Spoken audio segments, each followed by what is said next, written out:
You stupid person. People are dumb in their butts. Yes, sir. Bring you in for your intro. Yes, sir. Okay. Hello, everybody, and welcome to the Ask Ashley Assist show with me, Ashley Owens, where we talk about business tactical tips and practical takeaways, networking, and all around how most people are just idiots. Our topic for today is being prepared. Oh, good. Good thing I prepared for being prepared. When you go into a situation or a meeting or an event or anything like that, people are typically unprepared. If you're unprepared to have a conversation, you're unprepared to understand what you might have in common with that person, it just makes the conversation so much more inauthentic.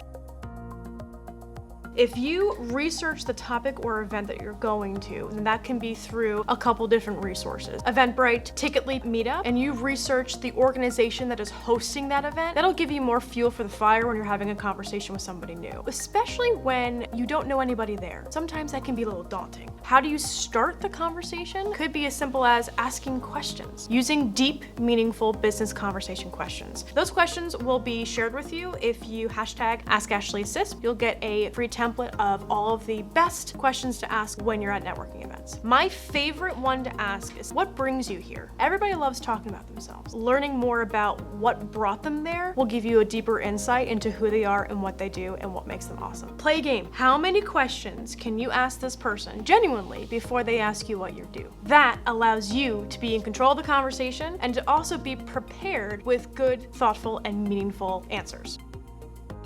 Is how do you know if events are good to go to? I get this question a lot, and I think a lot of people are trying to figure out, I don't want to waste my time. I don't have time to go to these BS events. I don't want to shake hands with every real estate agent and financial planner. Sorry, guys. Anytime you meet somebody new, it's a chance to learn their story. And their story has meaning, just like your story has meaning. There's always opportunities to meet and to collaborate and to connect. Make sure you look at the organization that is hosting them. Take a look to see who they are and what they do. Reach out to the coordinator and ask more information about that organization. That allows you to be a little bit more intentional about industries that you're going into and the events, and it allows you to figure out who the best person is to talk to.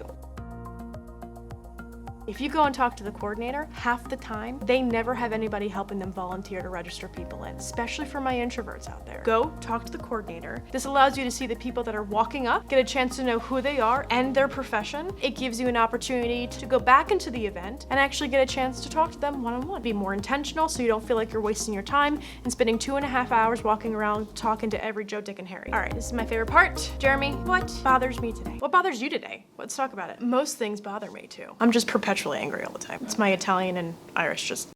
Disrespect of someone else's time. I once had, here's a really great story, because love my stories when they're caffeinated fueled. I had one guy reach out to me, ask to meet with me, scheduled something on the calendar. I get there to this place that we're meeting. He does not call past the time that we're supposed to meet. Call him up and I say, I'm here. Is there anything that, oh, I completely forgot. I used to be an assistant, so my time was never valuable to anybody. You've got two options. You can either get here in 10 minutes, or I'm gonna leave, or we can reschedule. He wasn't paying attention and being respectful of my time, and then I had to travel 45 minutes to get to where he wanted. So I no longer do that. If you're gonna be respectful of someone's time, it should be just as important as your own. Thank you everybody for watching the Ask Ashley Assist show. Make sure that you go to ashley.assist.com to submit your question for next week. Tell me what bothers you, anything that you need to do when it comes to business tools and tactical tips and practical takeaways. This amazing show on the This Is It TV network is sponsored by ViaClean and Sport Fresh. I'm constantly sweating all the time and it's a little embarrassing. So see you guys next week.